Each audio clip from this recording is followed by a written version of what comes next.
Hey, everybody. Great to be with you today. I want to just give you a little bit of the backstory of First Church and small groups. Honestly, I look now at where we are and think, we've got an amazing small groups program, just probably close to 100 small groups on a normal semester meeting. And I have to say, honestly, it's been totally a God thing because we never meant to be the small groups church. People come to us now, and I get lots of questions about this, get to talk about it a lot. But that was never the goal from the beginning. We were trying to meet a need, which was building meaningful relationships. And I guess more than anything, I would say that the need drove the development of small groups rather than us saying, hey, we got to do small groups. How do we do it? Small groups were just the vehicle that we used. And I've always been very open with this. And I tell our church all the time that if something ever comes along that does what small groups do better than small groups, we'll stop doing small groups and we'll start doing that. Because the goal has always been from the beginning to get people into relationships. We realized that the main problem that we were facing is that while we were having great church and things were going well, I mean, the church seemed to be growing or at least holding steady most of the time. And we realized that people would come in sometimes, they'd enjoy church, they'd come to the altar, they'd get the Holy Ghost. I mean, just go through the whole thing, the whole first church experience, and they would leave and we'd never see them again. And we realized that when we dug down to the bottom of it all, people were coming to church and they were leaving lonely.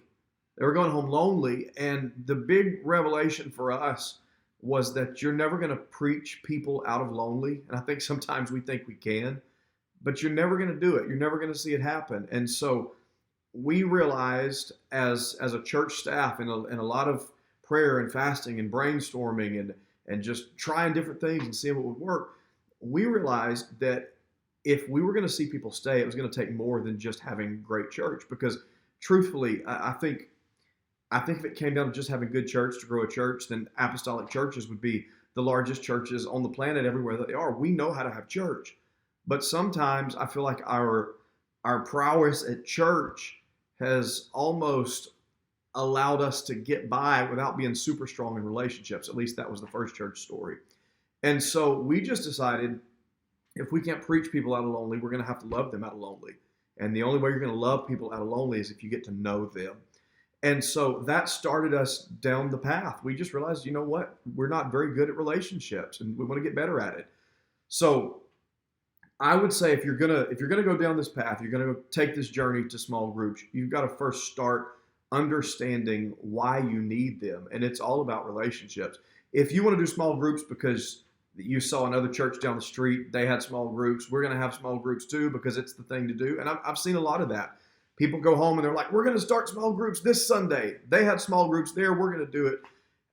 I've seen it launch and fall flat because they don't even really know why they're doing it sometimes.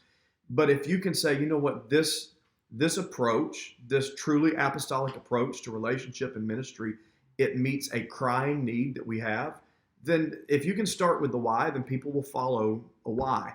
The way that we did it, we started with a few, and I'm talking truly a few, 1, 2, or 3 strong leaders, the best of the best. My suggestion to you is carefully pick and aggressively train. Just find, you lead one. If you're the pastor or if you're a strong leader in the church, you lead one. You can't expect people to do something that you would not do on your own or by yourself. So we started one, brought a couple of leaders in. They started one. We realized that in order to model this, we had to model health and model quality and not just quantity. So for us, I would rather have 1, 2, or 3 that were strong and were effective and had success stories than say, hey, we launched small groups and we had 20 groups. Now, 3 weeks later, 17 of them aren't meeting, and then you don't have your success story. So start small. It's a baby. You have to protect it. In its infancy, you got to do whatever you have to do to protect it and make it successful until it can walk on its own. And so I always say this to anybody that comes back with we can't do small groups. And there's always a bunch of reasons why we can't do small groups. Well, can you do a small group? Can you do one? Because if you can get one under your belt and you can show the impact and the effect and share a testimony from it, it's a whole lot easier to add more on when people see that, hey, you know what, this works. And not only does it work, it's fun. Um, we hammer this culture point home really big, which is simply the fact that it is God's will for people to be in relationships. Psalm 68:6 says God sets the lonely in families. And I will tell you that when we started down the path of talking about small groups in front of our church, we hammered that scripture and that concept over and over and over again. It is God's desire that people who feel alone should find a place where they don't have to feel that way anymore. And it's amazing that that's his desire and we get to join in. So when you present the vision of small groups from that standpoint, that we are literally joining God on his mission to put lonely people in families and give them a place to belong, it's a pretty strong place to come at this from. I will tell you, I will warn you, I'm going to give you practical expectations. It is the work of a year to get started, truly. You have to find the right leaders. You have to build in the right systems and structure and processes and set your parameters, your expectations, all of that. It will take you a year of hard work to get started to the point that you feel like, you know what, this is working. Beyond that, it'll probably take you 3 years to get to self-sustaining health, where you don't just have to keep shoving and pushing and pumping people up and say, hey, it's small group season. You got to get it. You got to sign up. You got to lead a group. We're at a place now that all we say is, hey, small group semester is coming up. Get your groups in the computer. We're going to launch them in a few Sundays. And people just come out and they're ready to do it because they've grasped the importance of it. And it's just become a self-sustaining part of the culture of our church. That was not the case in the beginning. It was a major, major change, and change is hard. But if people can grasp the purpose and start to live the culture, it becomes a freight train that you can't stop. Now, I will tell you in the beginning, again, I'm trying to be upfront and tell you about the pain points too. You're going to get some resistance. And a lot of it is valid because people have done small groups really poorly in the past. We have done small groups really poorly in the past. If you get resistance, it's going to come sometimes in the guise of, well, I went to a small group, I tried it, and it was boring.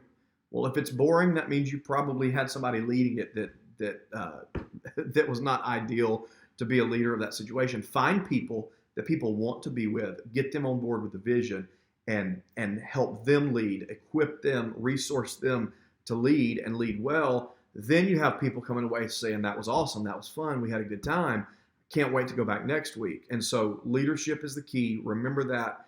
If it's boring, if you're the one leading the process, it's on you to make sure that the right people are in there so it's not boring. Second thing, and this was a huge one, a lot of people have a negative preconceived idea about small groups because they've been done so poorly in the past. I think we've probably all at some point been in one of those small groups where it's like a video of somebody talking about something that maybe you're not super engaged with. In many cases, maybe it was a video of me talking about stuff that people weren't super engaged with. I don't know. But, you just get there and then somebody gets up and they're like, oh, question number 1. And it's terrible. It's just terrible. And so when people bring that experience into you talking about small groups, you're all fired up and excited and we're going to change the world together. And like, we tried that before and it was terrible. So people bring a lot of baggage because the word small groups means a lot of different things to a lot of different people. So you have to clarify how this is different for us. Again, you may not do it this way. This is how we do small groups. We do free market small groups, which means we do not care why people get together. Some of them are deeply spiritual Bible studies. Some of them, they're parenting curriculums. There's all kinds of curriculum-based stuff. There's marriage and family stuff. Then there's a lot of them that just come across recreational. There's groups that play basketball or take their dogs or their kids or their dogs and kids to the park for play dates. Whatever it is, we don't care why people get together. We care that people get together. Because again, the goal of successful small groups, at least in our context, was to meet the need of relationships. And so I tell people this all the time when I'm preaching about small groups, talking about small groups. No matter how weird you are, how strange you think you are, I promise you in this church there's somebody that's just as strange as you, and we're going to put you guys together, and y'all can go be weird together, and just love Jesus all the way through your weirdness. We don't care why people get together. That's hard for some people to swallow because they think, oh, if you don't manage, if you don't give them the curriculum, if you don't. Truthfully, if I'm doing my job on Sunday, then you know what? They're going to hear good, sound biblical teaching. My goal is not for them again on Monday to hear more sound biblical teaching, although that may be what they want to hear. My goal is whether they're hearing teaching or whether they're eating tacos in a Mexican restaurant together, whatever it is they're doing, my goal is that they are forming relationships. And while the content or the activity may not be spiritual, the outcome can be incredibly spiritual, because you'd be amazed at a meal in a restaurant, the conversations that could be had when people find relationship and find life-giving support and people that'll pray for you and share their story with you. So that's what small groups do for us. So they're free market. We do say no to some things. We have an approval process. We're not going to have people having keg parties with the young adults. You got to draw some lines, obviously, but we would rather, I say this frequently to our small group leadership team, I would rather on any given day clean up a mess than stop a miracle. And so we give people the liberty to take their own ideas, take whatever it is you already do, invite somebody to do it with you, and that's a small group. And people have just grabbed a hold of it, and they've realized that this is a way that I can have a ministry and that I can make a difference. So again, the resistance points, it's boring because maybe there's a bad leader, or if I had a bad experience in the past and this is just not something, I'm just not feeling it. The final reason, this is probably the biggest one, if people don't understand why, they're going to be very, very hesitant to get involved in whatever it is that you're presenting as a vision. What I have to tell you is if small groups are going to work at your church and in your context, it must be preached as core vision from the pulpit. It cannot be an announcement. It cannot be a task that you pass off to somebody else.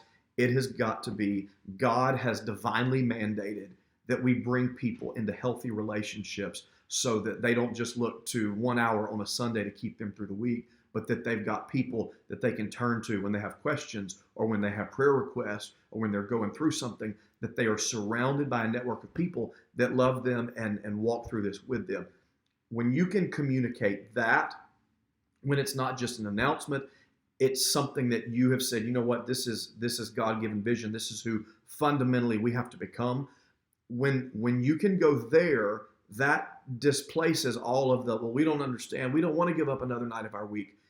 We have finally turned the corner at our church after several years in this. People don't feel like they're giving up a night of their week. They live for this. They live to be in relationship, and they've truly grasped ministry in many cases for the first time. I will say this. I'll say this. I would rather have healthy relationships than perfect church. Now, we put a lot of effort into church. Everybody wants to have the greatest church service ever. I will tell you that if you have got a strong group of people committed to building healthy, life-giving, sustaining relationships in your church, then when new people come in, if they feel wrapped up in love, they can overlook the soprano that's consistently off pitch every time she sings. They're not going to care as much. On the flip side, you can have on the surface the greatest, most professional, amazing church service that anybody could ever plan. You can have great music, great sound, great tech, great sermons, great altar services. And again, if they leave lonely, they're going to go somewhere else where they can find community. And so the goal through it all, the resounding rallying cry through all of this is if we are setting priorities, then priority number one is going to be relationships. And if you can do that, if you can give them not a flawless church, but a group of people that even with their flaws, we're gonna love you, we're gonna take care of you, we're gonna believe in you, protect you, connect with you, try our best to serve you and love you through whatever you're going through. When they find that level of relationship at a church, they're gonna realize that is the place that life change really happens. Life change happens in relationships. When I preach my greatest sermon, the goal of that sermon is to make people want to change their lives. But I can't preach them into life change. You have to walk with them into life change. So ultimately, underneath it all, start with the why, follow with a healthy culture that you model, that you live out, that people see, and systems follow all of that. I will tell you, by building in small groups, when we hit the chaos of 2020, and let me just tell you, it has been chaos. And I'm sure you all know that, and we all have probably really sad stories we can tell about 2020. But when we hit 2020, it was the life-giving relational culture of our church that carried us through. When the systems were taken from us, when even our small group systems, when they couldn't meet in the traditional way, they were gathering up on Zoom groups and all this stuff. The desire for relationship and to take care of one another as a fundamental vision and mission of the church, that's what carries you through when the systems fail, or in the chaos of 2020, when the systems by necessity go out the window. The culture underneath it all is what will carry you through. So I would just say to anybody that is saying, you know what's the deal with small groups? The deal with small groups is that if you are doing church and you are reaching from the kingdom of God into the world trying to make a difference, you are never going to make the difference you could make unless you get into the relational level of people's lives and let them know that you love them and you care for them and you are there to walk through this with them. We had to learn that the hard way, and maybe us learning it the hard way will help you learn it, hopefully, the easy way. God bless you. Thank you for letting me spend a little time with you today. Hope you guys have a great day.